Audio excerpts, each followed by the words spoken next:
Music is the universal language of the soul.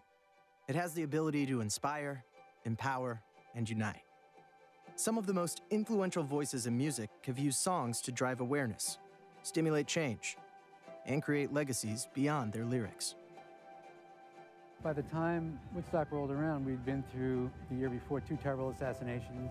We were in the middle of a horrible war in Vietnam. We planned it to be a festival that would welcome everybody. As I've said to many people, this title just about puts it all into focus. It's called With a Little Help from My Friends. I've talked to thousands of people over the years, and the thing that everybody has said is that it changed their life. Some people make music or make art just for themselves, and they're happy with that. I'm trying to do things that might affect other people in a positive way. I'm glad to be here for Music Cares. It's a great organization that takes care of the people whose music have inspired us and loved us. I listen to a lot of African music. I saw kids that was rich on the inside. I saw a lot of love. Once we got there, I saw life for what it was out there. You know, for 300,000 people, they have 2 rooms, 1 ambulance, and it kind of hurt me. Like, it made my heart heavy for them. It just touched me. And it touched me so much, I said, I'm gonna make a change. If we truly want to end extreme poverty for 1.2 billion people on this planet, we need business and government to take a lead on this. What we want people to do is to go to globalcitizenfestival.com, and they've got to take action to earn their tickets, because we're going to give away 80% of our tickets to this festival for free, but you have to do something. Do something. Once you're woke, you don't go back to sleep. So this is the woke national anthem. Stand up for something. The song itself is such a call to action for a human being to just find something within themselves that they believe in. The Me Too and Time's Up movement have adopted Stand Up for Something as well. That's excellent. So they're one of the, and I'm really proud of that. We stand up.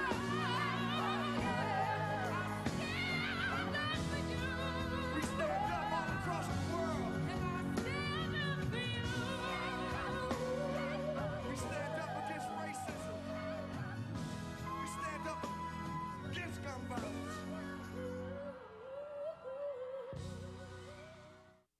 Please welcome your panelists for Using Music to Make the World a Better Place, moderated by former president at Viacom Music and Entertainment Group, Doug Herzog. Hi, everybody. Thanks for coming. Thanks. And I'm Doug. I'm here because I'm a music fan. We're going to do a little talking about music and its impact on the world and social change. And hopefully you'll have some questions. We'll leave some time for that, because I only got about 40 minutes worth of questions, so hopefully you'll have some as well. But we're going to start over here with the panel. On my right, this is Hugh Evans.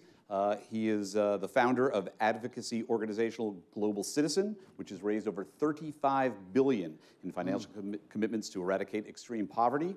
He's a former Young Australian of the Year, Billboard's 2016 Humanitarian of the Year, a member of Forbes 30 Under 30, and one of Fast Company's most creative people.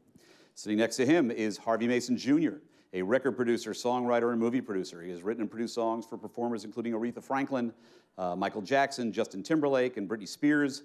In addition to motion picture and television studios call on Harvey to produce music for blockbuster films and TV, including Dreamgirls, Sparkle, Pitch Perfect, Sing, and Straight Outta Compton. And over here, there you go. And over here to my left is French Montana. French is an American hip-hop recording artist. He was born in Morocco, came to the States when he was 13. He made his mixtape debut in 2007. In 2010, he had his breakthrough hit with Choppa Choppa Down.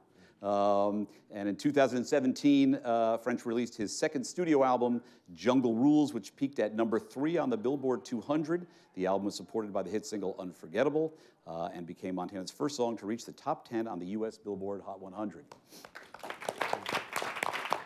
Sitting next to French is the incredible and prolific Diane Warren, and she is one of the most successful songwriters of our time and all time, I think.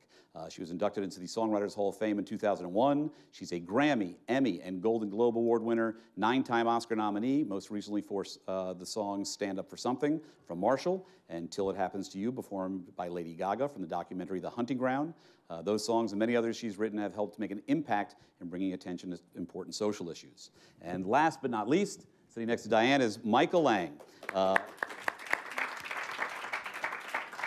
He is a musical concert promoter, producer, and an artistic manager who is best known as the co-creator of the legendary Woodstock Festival from the summer of 1969. So welcome, everybody. So I'd like to throw a question out to to you all, and I'll give you all a chance to answer if you'd like. But is there something that impacted you, a song, an album, an artist, a musical event, where when you felt the impact of it, you thought to yourself, yeah, I think music can really change things, and it inspired you a little bit? I see Diane thinking a little bit. I'm going to start with you. There's a lot of them. I remember hearing Imagine. John Lennon, of course. Yeah, and just that song. The thing about music, you know why it changes things? It goes beyond here and it goes right here. It goes right to your heart and right to your soul. So you hear a song like that, or a song like What's Going On, or a song like Change Is Gonna Come, and they do change things. How about you, French? If you ask me, I would say Tupac. For my generation. Well, I was going to say, so you came to the States from Morocco. You were 13. I came to the States when I was 13. And you came to the South Bronx. 1996. Right. I remember I came a day right after Tupac died. Wow. So he's like the only person that really, music is like a worldwide language. So I guess it helped me in a way that when I started making it, I never focused on words. I focused on the feeling, on the rush that you get when you listen to it. So when I got here, Tupac and Biggie and Wu-Tang and were you aware of those artists before you got to the States? Yeah, for sure. I mean, Africa had a lot of that music. I mean, Africa got a lot of resources now. Don't sleep on Africa. So, we had like all the music, and we just listen for melodies. Like, we be in the club, and we just be singing. You're like, we don't even know the words, but right now, if I was watch the videos from back then, I would laugh at myself. Right. But that's how powerful music is, and I feel like that's changed within itself. Right. How about you, Michael? For me, it goes back to the folk scene, really. They were so involved with things like the civil rights movement and. So you're talking about Bob Dylan and some of his contemporaries, or even before that, Woody Guthrie and Pete Seeger. People who were so involved with social issues, that we were all dealing with, and injustices that we were all dealing with, and that's kind of where it started for me, and that's kind of what hooked me. Hugh? Or we'll go Harvey first. Then I'm sorry. Harvey. I think Harvey was ready to go. For me, it was probably Quincy Jones and Michael Jackson in that combination. Quincy was doing We Are the World, and that song I remember particularly, I was thinking like, wait, they're going to take the money from that and give it to somebody else to help the world? I think that was an amazing concept. And then Man in the Mirror had an impact on me for sure, from Michael Jackson, written by Saida Garrett. And just a special song with a really meaningful lyric, and it made you introspectively start to think about like how one person can make a difference. So that message stuck with me. Right. And that was different for Michael, too, because he wasn't doing a lot of message music. No, he wasn't. That meant something. You? For me, when I was a kid, I was reading the autobiography of William Wilberforce, who was a politician in the 1800s in Britain who played a role in the abolition of the slave trade in Britain. And I didn't realize at the time, but the song Amazing Grace was actually written by his pastor, who was a reformed slave owner, who gave it all up and said, here by the grace of God go I. I'm going to reform that terrible way. And he wrote this song Amazing Grace to inspire people to abolish the slave trade in Britain. And so for me, that song has always been the inspiration for me. Oh, wow. I just read it, literally yesterday, I was sitting on the plane, I was reading an interview with David Byrne, formerly of the Talking Heads, and they were talking to him about his new record and talking about some of the songs on it. And I guess there's some songs that might be construed as protest songs. And he said that he didn't think the protest songs changed minds. He says novels and TV can, but songs can unify a community, but they don't change minds. You guys agree or disagree with that? I don't agree. No, I mean, I'm sure a song can change minds. What's that? I'm sure songs change minds every single day. They change your heart. Yeah. Your heart changes your mind. It's true. Ooh, a song idea. And then I would write that down, Julie. Okay. Sorry. I would follow that up maybe to Diane as a songwriter. Is there a difference between a protest song and a message song, or I mean, it's a great song or not a great song, right? It's a song that moves you, whether it moves you to change or moves you to dance.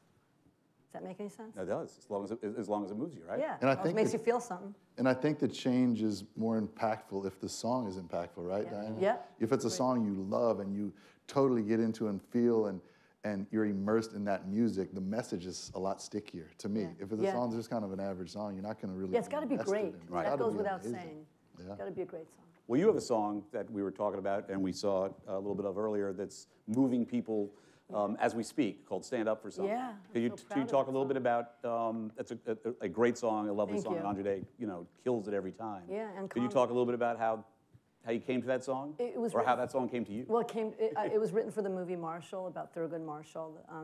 And I listened, I was just telling you about that. I listened over and over to Change Is Gonna Come. I wanted to write that song Sam Cooke. Yeah, Sam Cooke. I mean, right. there's nothing better than that. I wanted to write something that was a song that made you, that there was hope in it, right? So it wasn't just a sad, song. It was. So I listened over and over again, and I wrote down, "It all means nothing if you don't stand up for something." So it's so cool to see that song get a life beyond the movie. I think that song will have a big life for it. Yeah, beyond the movie. Feels yeah, like it's feels being like it might embraced. be a song for a generation. Yeah, I'm hoping it becomes like a song like Change. Yeah, it feels like it.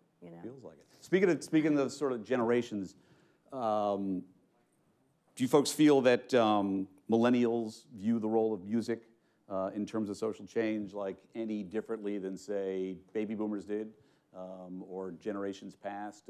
How do you have thoughts about that, or how young people are listening to music? He was shaking his head.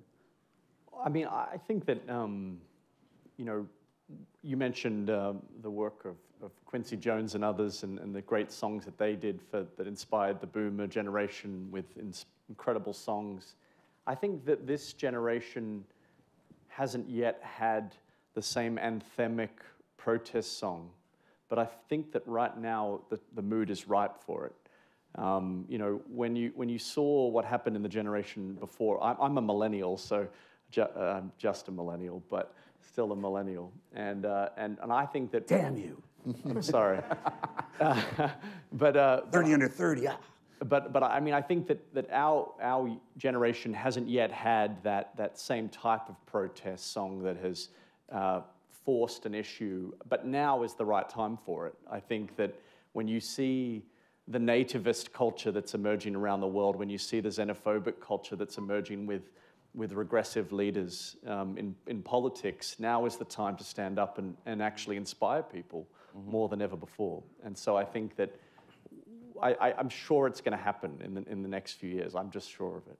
It's also a time with many different issues. The time of Woodstock, it was the war. Civil rights was, continues to be an issue, but was an issue. But and then just these days, there seems there's so many more issues. Yeah, but musicians is politicians, if you really look at it. Because even around the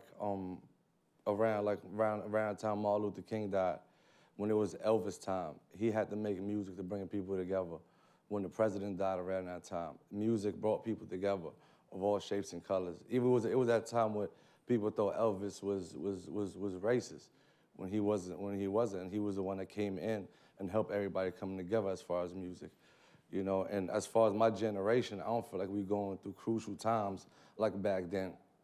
Now I feel like I was telling her, I said, being poor in America is rich. Right. So music now is just about people having fun, going to the club. I feel like that's the atmosphere that we're going through right now in the States. But when there's going to be time needed for that, I'm sure you see how powerful Kanye was when he said something about music just in politicians As long as he the doesn't other talk day. about Donald Trump. Yeah. So I just felt like, that, musicians are always going to have the upper hand because they control the culture, they control the young people. Somebody, like me, I listen to music before I do anything else. Right. First thing you do. Exactly. Right. There are songs like We Shall Overcome, which become anthems for a particular movement. Right. And are so identified with that movement that they inspire, I think, and they can change minds. But, when we sort of, during the 60s, in my generation, most of the bands that were coming up through the mid and late 60s were talking about our world, talking about what we were going through. They were the kind of spokespeople for our movements and our ideas, and the anti-war movement and the civil rights movement, which was still continuing, and freedom and people's rights. And that seems to be lacking a bit these days. I mean, and I think it's a great motivating factor. I think when musicians speak about an issue and when they write about an issue, it really does penetrate young people. And young people respond to that and get energized by it. And I think that's something that's pretty critical. It's something that I think has been missing in a lot of, for example, festivals these days, which, they're great entertainment and they're great opportunities for community, but they're missed. I wanted to ask you about that. So if I could just, I wanted to interrupt, but the festival business, which, basically started at Woodstock, has become one of the major drivers, right, in the world of music these days, right? There's dozens of them. Hundreds. Many of them very, very successful. Do you feel like anybody's doing it right out there? Do you feel like any of the, beyond just raking in the dough and having a good time, which is fine, that's great, everybody, right? It's the music business, right? You got to go tour, you got to go, but do you feel like anybody is doing a good job? Because when they bring together a big community of people and have their undivided attention for 2-3 days at a time, do you think anybody's working on the right stuff? I think Hugh's doing a great job doing that. Unfortunately, he's one of the very few. Most of them are just about entertainment. And it doesn't mean you'd have less fun or be less entertained if you also had some social issues that you were sort of focusing on and shining the light on. I think it's a great way to get people activated. Right. To present issues like global warming in a way that's not boring and not heavy, but something that's, it's about their lives, it's about their future. And I think that those things should be part of the music scene as they used to be. Hugh, can you tell us a little, I'm sorry. I'm sorry, no. Do you want to go to Hugh? No, go for it. I just feel like it's part of a bigger conversation. And you asked the original question, what are today's consumers, what do they like, and how do they accept a song like that? To me, today's consumer, those type of messages don't penetrate our listeners today. Young people who are consuming music are listening so fast to content. 1,000,000%. They're going through songs so quickly. If they hear a message song about stand up and fight the environment, they're like, next. You have to just do it in the right way. So, you can't be so... Just skip it. So my point is, and I'm not trying to disrespect what you're saying, because I think you're absolutely right. It would be great if we had a message. But to me, I think the way to do it is to get the artists that are popular and that have the attention of the consumers, and not necessarily preach it through their music, but gain the popularity, gain the access to their fans, and then do it in a really smart and constructive and precise, almost surgical way. Like, I'm going to be smart how I get this message to them, and I'm going to almost trick them into hearing my message, and I'm not going to preach to them. Because kids nowadays can sniff that out a mile away. Right. They think you're preaching, they don't want any part of it. They don't want no more homework. Yeah, you got to mold it around it. No part of that. You got to mold it around it. Because kids now, as soon as you start talking about anything that have to do with preaching, Bye. Like, you could try to put something up on your Instagram. You might get 10 likes. Nobody want to hear about it. So but you can do a song that says something. Yeah, I'm saying you got to give them what they know until they know what you're talking about. Right, and then use You got to mold them around it. Right. But that's the trick. With comedians like John Oliver and Seth Meyers delivering political positions in a way that is engaging for everyone and makes a difference, and people think about it, but they also love listening, and it's funny, and it's engaging. And I think, not necessarily, preaching at them, because I agree it doesn't do any good to be preaching about them, but to make it part of the you have to make it feel right. You have to make it feel organic. It's got to be authentic, and it's got to be good. Yeah. Always back to your side. There's got to be a good song there too. Great. It's got to be great. Yeah. It's got to be great. Yeah. I think that's exactly right. And the other thing with music is, this is a stat that a lot of people don't know. There's 300,000 new songs a week. 300,000. Right. It's a lot, right? Yeah. No, 300 million. Yeah, almost. That's a lot of songs. 300,000 songs posted a week. Something new every day. For consumers to listen to and for people to decide what's going to grab my attention. You know what I call it? The microwave era. Yeah. Right. Quick. Right. And no that's gourmet. what it is. It's fast food. Yeah, people just want to hear something every day and just it doesn't even matter. I wanted to get back to Hugh. He had mentioned, we started talking about festivals. Could you tell us how you get involved with music and how you use that to impact social change? Yeah, so for me it actually happened by accident. I was I was studying in Melbourne at the time, and the G20 was coming through Melbourne, and me and my mate Dan had this idea to run this small concert called the Make Poverty History Concert to try to encourage the G7 leaders to step up and commit more to foreign aid. And one day I was literally studying away in the library, and all of a sudden Bono called me with Eddie Vedder on the line, and they said, "Hey boys," I was 21 at the time, they said, "Hey boys, we're coming to Melbourne, we want to perform at your Make Poverty History concert, is that all right?" And I thought it was a prank call, and I said, "Yeah, of course it's all right," you know. And sure enough, it was real, and they came on our stage and sang "Rockin' in the Free World" by Neil Young. And wow. 1 million Australians bought our Make Poverty History white armband that day. It became the largest youth movement ever in Australia. We only have 20 million people in the country. And so we convinced the government to double foreign aid. They made a $6.2 billion foreign aid increase the following day. Wow. And I couldn't believe it. I saw the power of music to change the world. And so I got a phone call the next day from the United Nations in New York who said that they saw what we did in Australia, could we take it around the world? And that's what led to Global Citizen. We had this dream of trying to pull off a concert on the Great Lawn of Central Park, but we wanted to turn the model on its head because no one had done a concert on a Saturday since Simon and Garfunkel back in 1981 on the Great Lawn. And it was like the holy grail of the music industry. And John Silver, who was the Foo Fighters manager, said, "You're never going to get the Great Lawn." And so I asked Mayor Bloomberg, and amazingly he said yes. And so I went back to the Foo Fighters and said, "Well, would you play for free now because we got the Great Lawn?" And he said, "Okay, we're in." And so what we decided to do is turn the model on its head, and we said we don't want to sell tickets because then it just becomes like any other commercial festival. We want to drive activism, and the only way to drive activism is if you gamify the experience for millennials and you make it so that people have to earn their way in through their social actions in what they learn, say, give, buy, or do, and all of those actions would earn them points, and they can use those points to come to the festival for free. So essentially, action is their currency. So we gave away 80% of the tickets for free, drove over 500,000 actions in the first year. And now, 6 years later, we've had everyone from the greatest artists like Beyonce through to Rihanna, through to Kendrick Lamar, all perform for free on Global Citizen stage. Always a great day in New York City. And, but more importantly, it's secured $35 billion in new announcements from world leaders. Because if you're a young activist and you're all calling on one world leader at once, they can't ignore 1 million tweets from young people all at once. They have to respond. Or if you're calling 1 million phone calls into Washington from all of our members, we've got 27 million members now around the world, they can't ignore it. And so in a sense, music inspires activism in this new way. That's great. Let's roll it all the way back to the beginning to Michael. I'm going to ask you to briefly tell the story. I'm sure you've told 1 million times before, but tell us about how you decided to stage the Woodstock Festival, famously known as 3 Days of Peace, Love, and Music. My ringtone is stand up for something, and it's like, you're my phone. Sorry about that. Sorry. Sorry, you guys. I should have turned my phone off. Well. So if you could bring us back to a simpler time. I don't know if it was simpler. It's actually kind of scary how similar it is to what's going on today.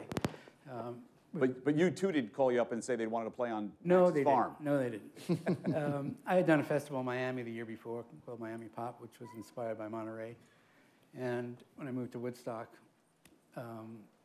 summer before Woodstock, the festival, there were these outdoor concerts at a small farm called Sound Outs, and with local talent, but that was Van Morrison and Richie Havens, and it was just amazing to sit, you know, under the stars, smoke a joint with your friends, and not get hassled.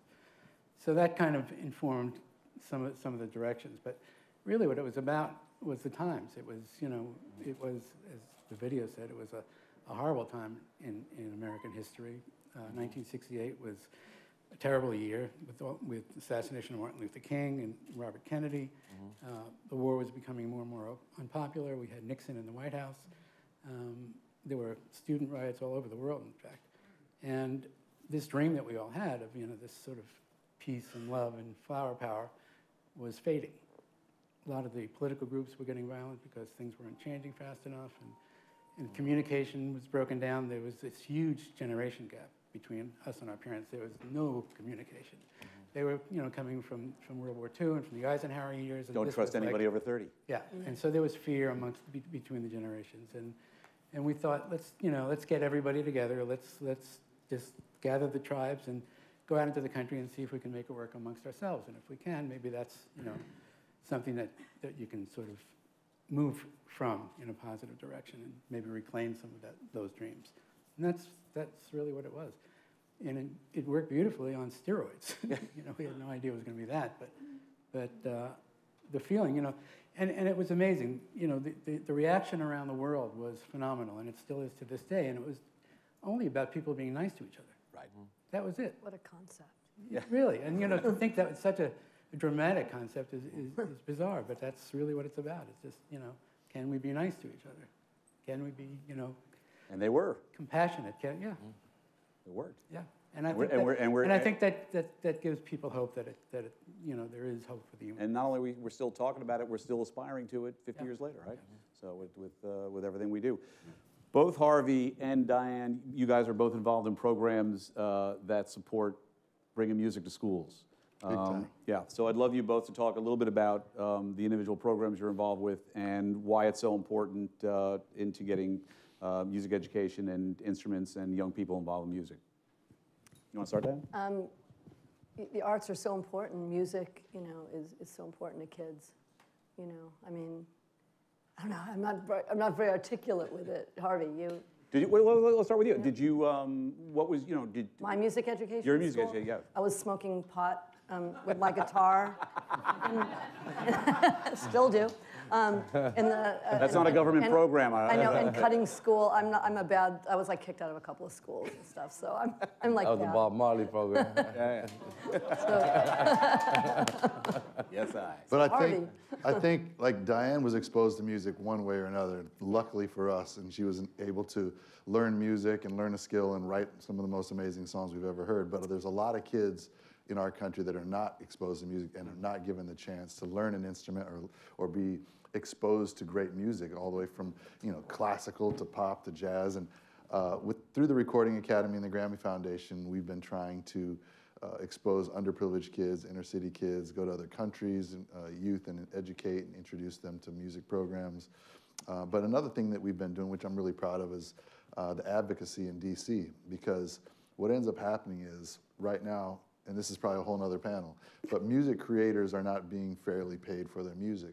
So we're losing a whole generation of music creators to places like gas stations, Starbucks, any place else that they can make minimum wage. Just because they feel like they can't make a living. Because you can't make minimum wage in some instances writing songs. So to answer your question in a roundabout way, through the Recording Academy and through advocacy and through working through the schools, we're introducing and allowing more people to be able to come around to music, to find music, and hopefully will enable them to sit on a panel like this in 20 years and talk about the change they made to the world. But if we don't introduce them and we don't allow them to make a living at it, a whole generation of music makers will go on to something else. Wow. Now, you had some music education at home. I did, thanks to my family. Right. Yeah. Your dad is a very, very well-known jazz musician, pop musician, drummer, right? Yeah. And he, I'm assuming, sort of grew up in the era, more around Woodstock, where there was a lot of protest music. There was a lot of, particularly in R&B and soul music, sort of associated with the civil rights movement. So, did you grow up with a little bit of that, and did he instill some of that in you? And absolutely. Was that something he handed down, and how did that impact you? Unintentionally. I don't think it was a forced thing. It wasn't something that he harped on, but it was there, and it was a subconscious transfer from him to me. My mom was a musician as well. I grew up in an interracial household, so there was always that race struggle in certain neighborhoods that we lived in, certain kind of music that I was growing up listening to reflected that. But yeah, I grew up around musicians who really cared about making great art and making great music and making music that made a difference in the world. So I think some of that hopefully comes out in what I've done. Well, there you go. I'm trying. When you came to the States, we'll go back to that. So you were 13 years old. You were listening to, at the time it was, I guess, It was the 90s era. As gangster rap was just coming into, right? Although the South Bronx is where it all had started. Yeah. And it had started as there was a lot of message music, right? Going back to the very early 80s. KRS-One, Cold Crush Brothers. Yeah, and Grandmaster Flash, Slick the Message, Rick. right? Yeah, yeah. Always. So how did that experience of coming to America and then immersing yourself into ground zero of hip hop, how did that shape your views of America and ultimately the music you make? I mean, honestly, when I first came here, it was really like a culture shock.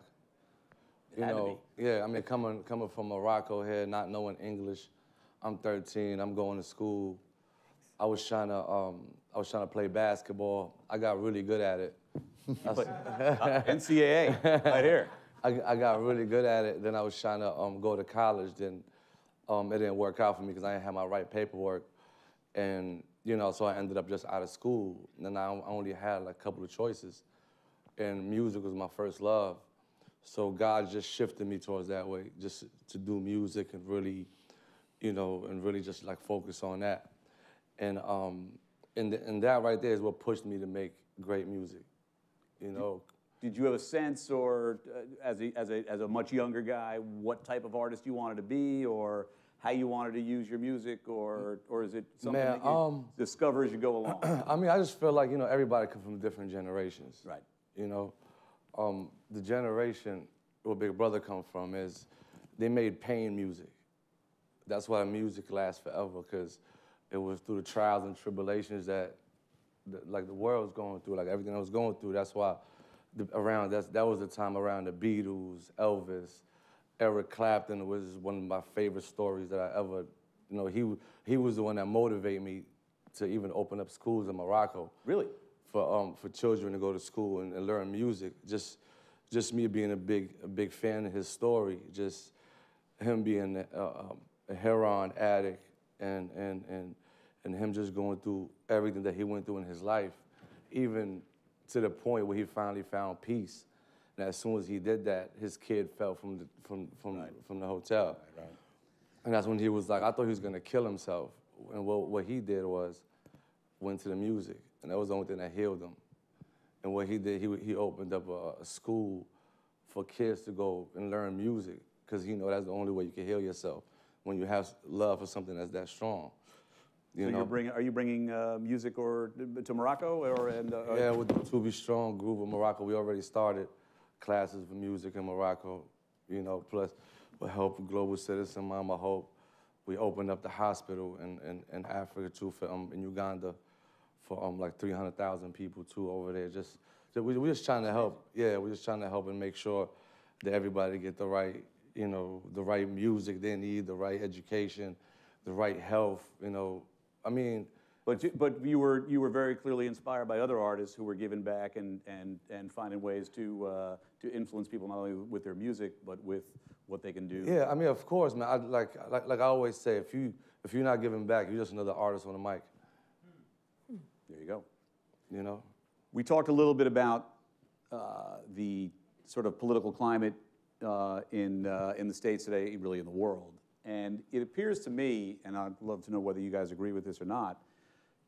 Every time somebody makes a movie or puts out an album or a song or a television show or whatever it is, or just says something, it immediately is pounced on by the world of social media, which is how we live today, and it's scrutinized and it's discussed. And then forgotten really quickly. Well, often forgotten, but it seems like nothing can just be anymore. It has to be, has to go through this process, this machine, before it can come out the other end. And it feels to me like and I'd particularly love to hear from those of you who are artists, like it's a pretty precarious place to be if you're an artist. And I didn't mean the music is forgotten, by the way. No. The criticism. The criticism. Oh yeah, there you go. Yeah. Okay. As an artist, how do you feel about that? And does that affect how you approach your craft? Me? Oh, sorry.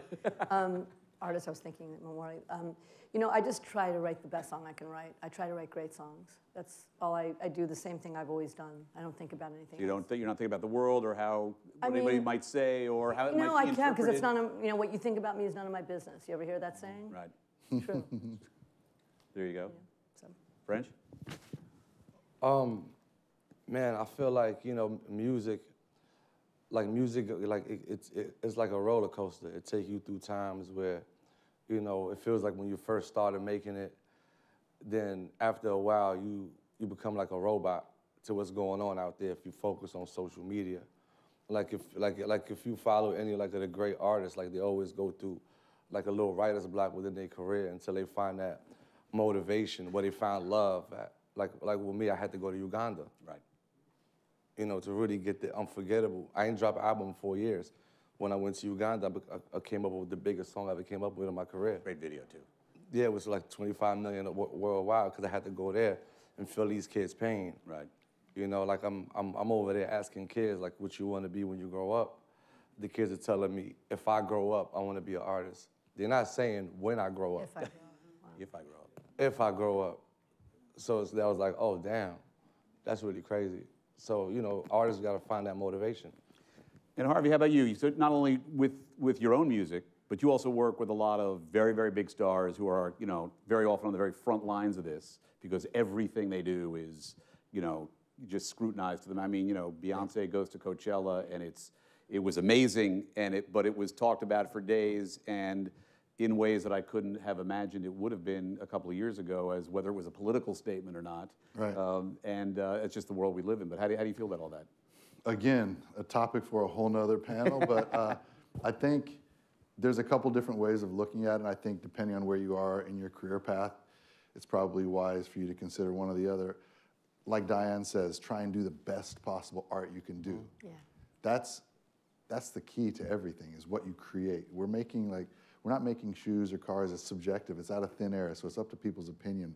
So you can't concern yourself with measurements or people's opinions. You have to make the best art you can make. Yep. Having said that, young people that are coming into the business, trying to find their way into the business, making music in a vacuum, they're gonna have a really difficult time doing that. Just sitting there saying, oh, I like this. I don't care what anybody else thinks. Because this is a business, entertainment as a whole is a business of attention.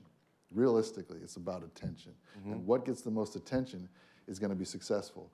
Another sad thing that I like to at least acknowledge, don't practice, but at least acknowledge, success is not measured by quality, it's measured by acceptance. So if you think about that, success is not measured by quality, it's measured by acceptance. Right. So again, it's not something that I think is a healthy thing to prescribe to, but a lot of people coming up are trying to figure out, how am I gonna make it in this business? How am I gonna get people to listen to me? And it's not about just making something that I love, it's making something that gets the attention so that it can get out there in the world. And then hopefully at that point they can continue to get better and make music that they really love and care about that turns into something great. And the way the music is getting out there these days, increasingly and pretty much almost exclusively, is through digital media, streaming media. And you know, it's certainly re-energized the music industry to a certain degree, and the record companies. Making a lot of money. Yeah, Hugh, what you're doing, you utilize social media a great deal.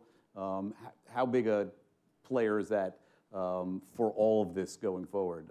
Not only just music, but in terms of social change in general.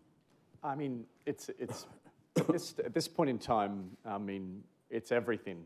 To give you one example, earlier this year in January, well, actually, I'll take you back. 2 years ago, Rihanna was headlining Global Citizen in Central Park. And Rihanna's manager, Jay Brown, who's on our board, is a dear friend of ours, and he said, Hugh, I don't just want Rihanna to headline Central Park, I want her to make a huge impact in the world. And so we started working with her on a campaign for global education. And this was a campaign to try to raise more money for global education than ever had been raised before. Love that campaign. And what happened is, last year, after she'd headlined Central Park, we started encouraging the new French president, Emmanuel Macron, to step up as a champion for this. And so I worked with Rihanna and her team, one of my dear friends, Justine, and we started tweeting from Rihanna's account, the president of France. And we said, bonjour, President Macron, will you step up for education? And he wrote back and said, come to the Palais d'Elysée. So he invited Jay, Rihanna, and myself to meet with him. And we sat down and we said, will you come to Senegal and host this big conference on education? And he said, okay, I'll do it. And so in January this year, Rihanna, Jay, and I, and a whole bunch of heads of state, with the blessing of support of Macky Sall, who's the president of Senegal, and Emmanuel Macron, who's the president of France, came together and hosted this education summit for the Global Partnership for Education. And to tell you one story of how powerful social media is, we got intel 24 hours before the event that we thought the French were going to make about a €100 million commitment. But we really wanted 200 million euros from them because they were the host of the whole conference. And we were never going to raise over $2 billion unless the host was making the biggest contribution. And true story, what happened was when President Macron was flying from France to Senegal, Rihanna sent him a follow-up tweet and said, "Bonjour, President Macron, will you commit 200 million euros when you land in Senegal tomorrow?" And sure enough, by the time he landed, he made a 200 million euro pledge. So great. So social media can work. Social media, and I think this is what we cannot underestimate. The art. I think there's this powerful synergy between pop and politics. Political leaders respect artists. Artists respect political leaders, and so I think that's where I always encourage the artists we work with to see themselves as activists, because whatever issue you champion, whether it's water and sanitation, food security, gender equality, global health, you can use your platform so effectively to be a total game changer on all these issues. Do you see, I mean, there's so many burning issues right now, you know, whether it's gun control or Black Lives Matter, Me Too. You see music playing a big role in some of these movements or issues? And you feel like there's anybody out there who's doing something right now that's in regard to one of those issues that's getting the message across? I don't know if the music is going to play a huge role. Songs like Diane's probably will, but more than that, I think musicians and artists will play a big role, because as Hugh said, the artists are, they're bigger than their music, and they have such a platform. So I think the music is enabling them to be in the position to make a huge speak out. Yes. And they've got an audience. Not necessarily going to write a song about gun control. You might. It's probably not going to be a big hit. Right. But because you have a big hit, then you can talk about it, talk to political leaders, work through organizations like his, and I think that's how it will play out. Also, social media is like a mirror. You know, it's like, the energy you give is the energy is going to give you back. You see what he did with it. And also, when people start targeting something that's negative, you get nothing but negative energy back from it. So it's all about how you use it. You know, it's a platform, but you got to use it to your advantage. How can the global citizens, help? How can the private sector really get engaged and make an impact? You have some advice for folks out there? Well, I mean, I think that the great thing about the role of the private sector is that I think there's two ways I would look at the way the private sector can be involved in this area. Firstly, all major consumer companies have huge budgets to spend on something. They might spend it on sponsoring the Olympics or sponsoring the Grand Prix. I would encourage them to use that money to sponsor events that can create social change. Because I think that the way that we've built our organization at Global Citizen has been through corporate support and through foundations. Bill and Melinda Gates Foundation got behind us in the earlier days, and then major corporations got behind us, but they came to us and they said, we want to spend our media dollars with you because you've got millennials that are engaged, taking action. And I was really excited about that because I was thinking, we're not competing with any other charity. We're not a competitor to UNICEF. We're not a competitor. We're competing against entertainment properties, which is even better because then you're actually using the power of entertainment to create social change, which is, I think, where the world needs to go. And I think the second thing that I think is interesting is that increasingly, if you look at the United Nations Sustainable Development Goals, 17 goals designed to end extreme poverty, tackle climate change, and reduce inequality by 2030, the key part of this is that we're never going to see the trillions of dollars of investment required to address these issues just through governments alone. We need the private sector to come to the table. And increasingly, I've seen really great initiatives where governments are using their foreign aid as first loss capital to encourage other layers of investment so that, a private investment institute can come in and say, you know what, we're going to invest in something that's slightly more risky than we otherwise would, because we can see how foreign aid can be used not just as a grant, but actually as an investment. and it also brings in business disciplines to get a return. So I think there's tons of ways in which the private sector, either from an entertainment angle or from an investment point of view, can help achieve the sustainable development goals in a world free from extreme poverty. Second.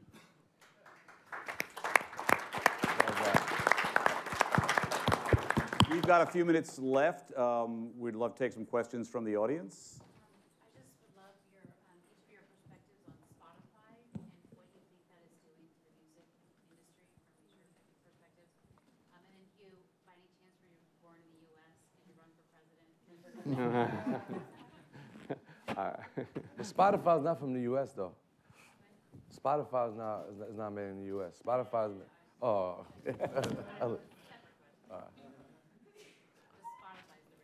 Well, I mean, I don't have a perspective on Spotify because I'm not a musician personally. I know Daniel Ek. He's a friend, and I think he's a wonderful guy. And he's, built it as an entrepreneur from Sweden. So I don't have I think it'd be better to ask the artists here and the songwriters what their perspective is, because they would have greater wisdom. I mean, I love Spotify. I feel like it's just another platform for, artists that never get a chance to, showcase their talent nowhere else. There was a lot of great artists that was found on Spotify. I just feel like anywhere for somebody, get that light on them that they was looking for their whole career and finally get it on Spotify. It could be Spotify. I got mine on .piff, which was like a regular thing on the internet. I just feel like everybody's not gonna be able to get straight on Apple or straight, anywhere else. So I feel like it's good for upcoming artists. What was the root of your comments about an entire generation could potentially go away because they won't be supported by what? What about? They don't pay enough for streaming. Well, Spotify, first of all, let me start by saying I love Spotify, and we, as a music industry, we're very thankful for them for exactly what French said. It exposes so many artists and allows us to immediately distribute our music without the gatekeepers telling us what is good and what is bad and what is going to be your single and what is going to be the release date. Like, we do that now, which is exciting. The downside is the business arrangement hasn't been constructed to the liking of the people who write and create music. Artists and record companies are making great money from Spotify. The songwriters, somewhat the publishers, are getting a little bit of the short end of the stick. So there's still litigation being drafted, and there was a big bill that was just passed about 2 weeks ago that I think will change some of that. So that's not a criticism of Spotify. As you said, it was a business that he set up, and it was a great business. There's just some details that need to be worked out. And the reason I said we will lose people, because the best songwriters in the world, when they come up and they write the biggest song of the year, the guy from 2 years ago that wrote the biggest song of the year had roughly 500 million streams. His royalty check was $17,000. Wow. That's less than a barista. That's the #1 song of the year. It was Ed Sheeran's song. It was 3 years ago when streaming was 500. So he made $17,000 as a songwriter on the biggest song of the year a few years ago. Shape of Your Body, right? Yeah, so I think that has to change. But Spotify is doing an amazing job of paying a lot of money out. There were quite a few labels this year that generated over $1 billion in income thanks to Spotify. There's a ton of artists that are allowed to tour the world with their music thanks to Spotify and Apple. It did breathe some real life back into the music. Huge life. That's why I'm not complaining. But it's things that they got a long way to go. They need to. Yes, they a need gift to. And it's not just Spotify. It's Apple. It's YouTube. It's all the streaming platforms. So I don't want to single out. It's probably a legislative issue then. It is a legislative issue, and the Recording Academy is spending a lot of time. There's other people spending a lot of time on trying to clarify that and clean it up. Yeah. Yeah, it's a gift and a curse. Yeah. Just like anything else. And also I hear a lot of people complaining about Spotify and streaming when it comes to album sales too. Right. Everybody still want to see like how much can the artist really sell physically. Right. So it's, but that's over. Yeah. Even I stopped buying CDs. It's over. Yeah. You have a point of view about Spotify? Yeah, the same thing that Harvey was saying. They have to figure out the payments to songwriters and publishers, because it's not fair. Yeah. Back here in the back, please. Oh. Back here in the back. Oh, there you go. Okay. Hey, thank you. Yeah, sorry, behind the pole. So as a young person who's also an impact investor and also somebody who won't work for companies, won't buy products that dumb down humanity, that kill humanity, and also investing in companies and in products that are going to save our species and make the world a better place. How can we, as young people, young philanthropists, young impact investors, best support musicians and artists that have those messages that help make the world a better place? As Hugh said, with with Global Citizen supporting the SDGs, how can we make that? How can we best make that market? Global Citizen. That's very kind of you. Thanks. You're the best. Thanks, brother.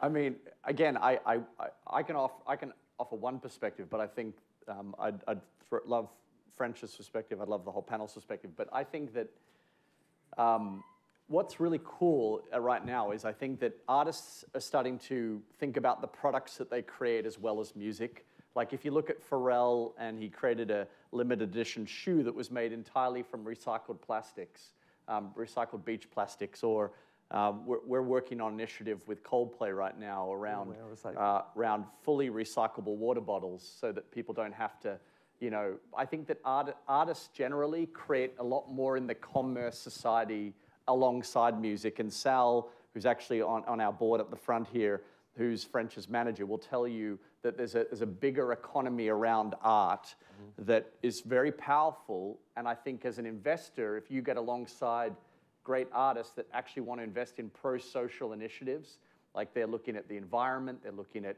poverty alleviation and social outcomes, they're looking at inequality, and they're taking a business perspective to that, that's very powerful. So I would encourage you to invest alongside progressive managers who are thinking through how to use business to create change in the world.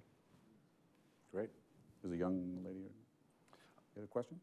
Oh, No, I was going to say, you asked how you could invest in those people. To me, it's about finding the artists that you believe in their message and you believe in what they're fighting for, and support them. I mean, some of it is what you talked about, the social media, and encouraging them, talking to them about, because they hear you, all the artists hear you. French will tell you, he probably reads this stuff. The comments that come in mean something. So support them, listen to their music, go to their shows, because what you're doing is empowering them to be able to have that platform to go out and make a change.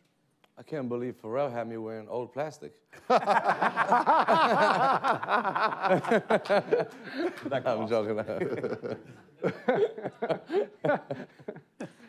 yes. I'm a songwriter, and the songs just started coming to me, and they're all about like social change. And what's the best way to pitch them to artists or like get them out into the world? Because it's about like raising the vibrational frequencies of people's thought processes is what we really need to do. And nobody does that better than... This is where Spotify come into play. And see, it's not just you, it's like other artists that feel just like you. It could be songwriters, it could be people that's coming up, it could be this. There's not too many platforms, that's why that platform works so good. But I know how people that really take music seriously and really put their life and everything into it, and that's what it is. You need like more platforms like that. But they probably know better than me what platform to do that on. Diane's the best song pitcher ever. How you do it, Diane? How do you do it, Diane? How do you do it, Diane? Give us the secret. 9 Oscar losses. I don't know. I just try to find the best home for whatever song it is. That's how I do it, and then I don't give up. You search for the artist. Say that again. Yeah. I just, I write a song. And if it's for a movie, I I try to match that song. I always match that. It's like what was your first big? Who was the first person that said yes that turned out to be your first great big hit? Oh, a long time. I mean, Laura Branigan back in the day. But that was really a long time ago. But I mean, so you were.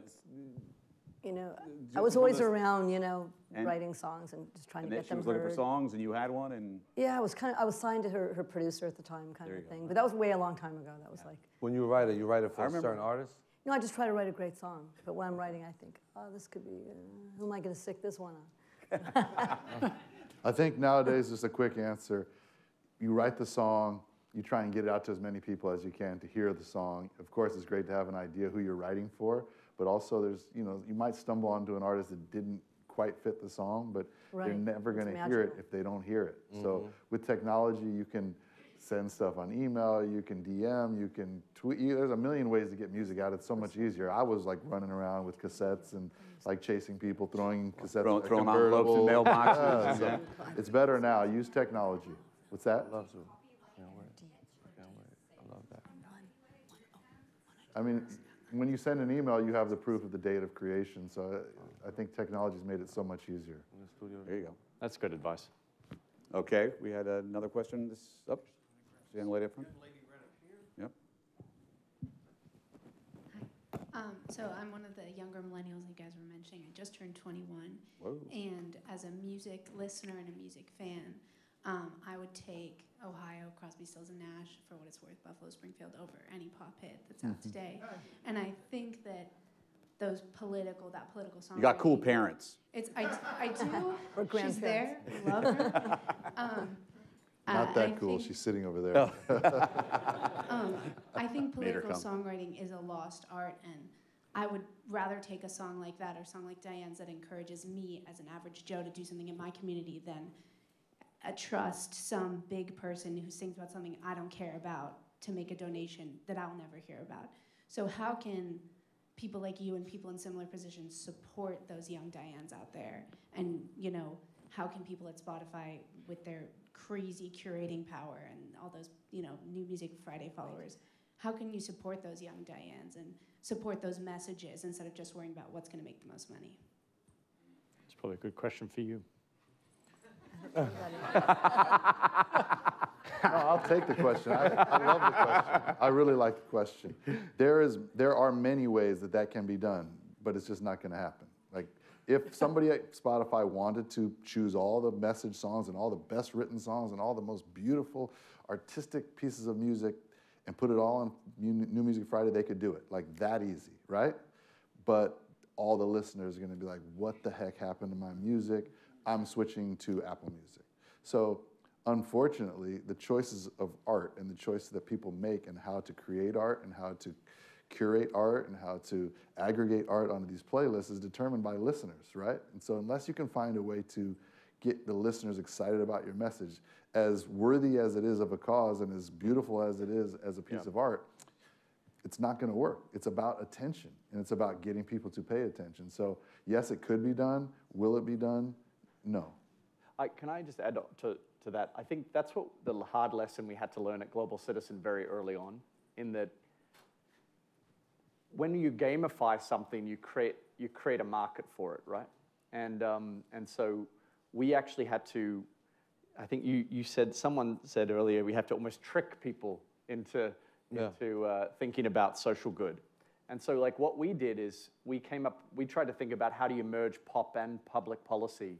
So like once when we had Beyonce and Eddie Vedder singing Redemption Song, and just before they came on, we had Malala Yousafzai, the amazing activist, talk about her plight so that she could inspire the audience. So we were able to mix her powerful message of Malala's message of hope with the incredible song and songwriting together in this weird blend. But I think somehow you've got to think creatively about linking two together, because I think you're right, the market will always decide. Always. And it always comes down to great music.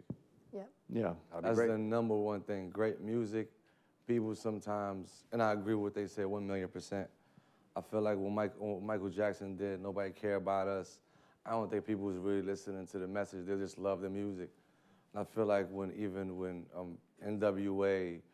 even when, you know, in that era, there was definitely crazy politics. Yeah. But people wasn't even listening to it. They were just like, the police. And it was like, you see the police, you'd be like, no, I ain't mean to say it like that, but it was just the feeling they gave you. You know, you felt like you wanted to fight. And it comes down to great music, man. One last quick question. Who's got it? One back here, sir. All right. Hi. This is for Diane, because you keep mentioning I just want to write a great song, and I'm hoping you can deconstruct that a little bit more. Where does that source of inspiration? Do you focus on the lyrics? Do you focus on the melody? Everything has to be great. I try not to settle for good. I'm not saying everything is great, but I try my best just to write it. The music has to be great. The lyrics have to be great. It has to be compelling enough for me to stay with it. I spend days on one song, you know, and it has to be interesting enough to keep my attention. If you can't keep my attention, it's not going to keep the writers and the producers got the hardest part. I always say it. Well, thank you all very much. Thank you, Hugh, Harvey, French, Diane, Michael. Thank you.